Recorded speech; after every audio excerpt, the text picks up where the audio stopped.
Bonjour à tous. Bien avant de s'intéresser à la notion de ville intelligente, les collectivités françaises se sont passionnées pour celle d'écoquartier. C'est le cas à Lyon, avec le projet Lyon Confluence, un quartier durable et également un quartier intelligent. Et pour en parler, j'accueille sur ce plateau ici à Polytech Maxime Valentin. Bonjour. Bonjour. Vous êtes chef de projet au sein de SPLA Lyon Confluence. Alors peut-être pour commencer cette émission, je vais vous demander un exercice de concision. Ce serait de nous présenter ce projet en quelques mots et puis peut-être aussi nous présenter son degré d'avancement. À quelle étape vous en êtes? Alors le projet Lyon Confluence, c'est un projet de développement urbain important qui prend place sur le sud de la péninsule lyonnaise. L'objectif, c'est tout simplement d'étendre, de doubler la superficie du centre-ville de Lyon. Donc c'est un projet vaste, ambitieux du point de vue urbain, qui a commencé il y a une dizaine d'années et on peut considérer qu'aujourd'hui on est à mi-parcours parce que l'objectif c'est de réaliser la totalité de cet aménagement aux alentours de 2025. Vous avez parlé de centre-ville, donc c'est ni un quartier d'habitation, ni un quartier de travail, c'est un peu tout cela en même temps. Voilà, l'objectif c'est de retrouver tout l'intérêt du centre-ville avec sa forte densité, la qualité de ses espaces publics, sa mixité de fonctions et puis également sa mixité sociale. Bon, on parle d'un projet sur 25 ans. Quand on travaille sur un projet comme celui-là, on sait dès le début où on va aller ou ça s'affine en cours de route?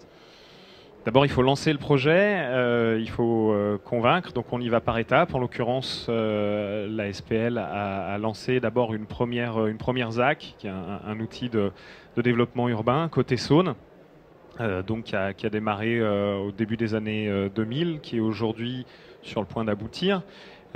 300 000 mètres carrés. Et puis aujourd'hui, on travaille depuis quelques années maintenant sur la deuxième phase, qu'on appelle la deuxième phase, et également sur le quartier existant. Donc le projet se construit au fur et à mesure, et grâce à ces succès passés, on peut augmenter l'ambition du projet à chaque fois.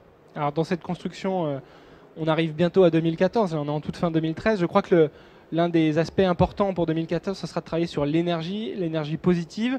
Est-ce qu'on peut en dire quelques mots? Oui, l'énergie, c'est un sujet qu'on traite depuis un moment sur le projet, de manière relativement circonscrite à quelques îlots au début avec le projet Concerto aux alentours de 2005. Et puis, fort de ces succès, on a essayé d'augmenter la performance énergétique du quartier avec aujourd'hui des objectifs très ambitieux. Le territoire énergie positive, c'est-à-dire toute la ZAC 2, toute la deuxième phase sera positive, énergie positive. Donc ça représente à peu près 400 000 mètres carrés qui vont produire plus d'énergie qu'ils ne vont consommer. Ça passe aussi par un projet de réseau de chaleur, c'est ça? Qui sera au cœur du quartier? Oui, alors les solutions, elles sont multiples. Pour obtenir cette performance, il faut évidemment réduire la consommation, être de plus en plus intelligent, on va en reparler, avoir des bâtiments de plus en plus intelligents.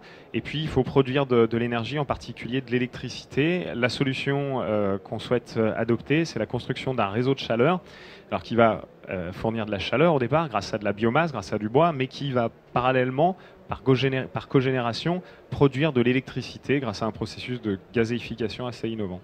Alors sur la dimension énergétique, on y vient.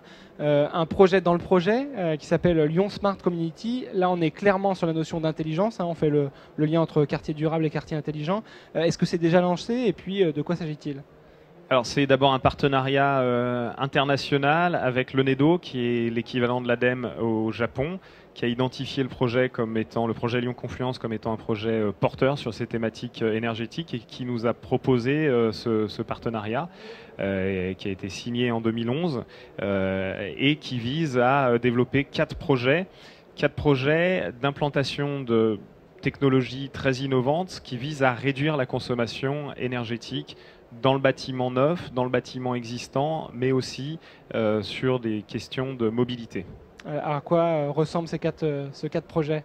Alors, le premier projet, c'est le projet Icari. C'est un îlot de 12 000 m² qu'on développe avec Bouygues Immobilier. 12 000 m² qui sont composés de bureaux et de commerce, toujours avec ce souci de mixité, qui est un bâtiment à énergie positive, mais tous usages. C'est-à-dire qu'on va prendre en considération non seulement les usages réglementaires, mais également la consommation électrique de la machine à laver, de l'ordinateur, etc. Donc là, c'est une première sur un îlot mixte de cette envergure. C'est une première chose. La deuxième chose, c'est le deuxième projet, c'est la réalisation de compteurs intelligents dans des bâtiments existants, des logements sociaux en fait, qu'on va éco-rénover, dont on va augmenter la performance énergétique. Mais pour appuyer cet effort qui est fait sur le bâtiment, on va mettre en place des compteurs intelligents, des tablettes très simples qui vont permettre aux habitants de connaître leur consommation énergétique en temps réel. Et on ne parlera pas de kilowattheures, c'est parfois un peu abscon pour les habitants, mais simplement d'euros consommés en temps réel avec des objectifs. Donc pour suivre sa consommation en temps réel. Exactement. Donc voilà, 2 projets. Si je suis encore assez bon en calcul mental, il en reste deux autres. À peu près.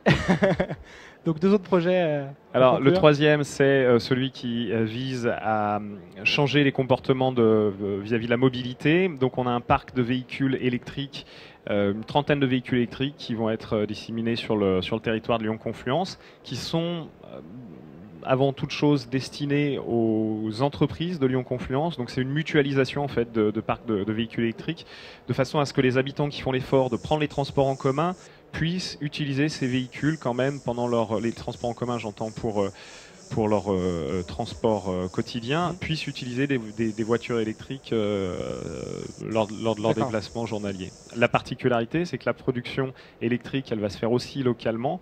On a un système une installation photovoltaïque qui va alimenter ces voitures et on va regarder la balance énergétique entre la production et la consommation.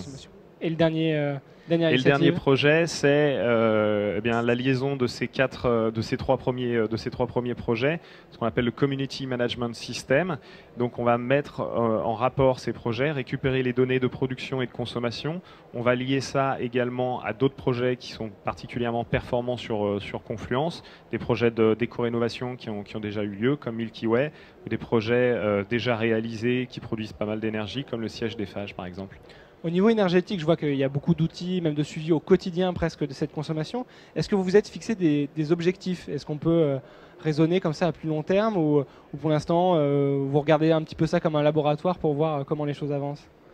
Alors, un peu les deux, c'est-à-dire qu'on essaye d'augmenter les performances, nos exigences plus exactement, au fur et à mesure de l'évolution des comportements. Il y a une dizaine d'années, quand on a commencé, quand on parlait de réduire la consommation à 60 kWh par mètre carré par an, ça paraissait relativement inconcevable.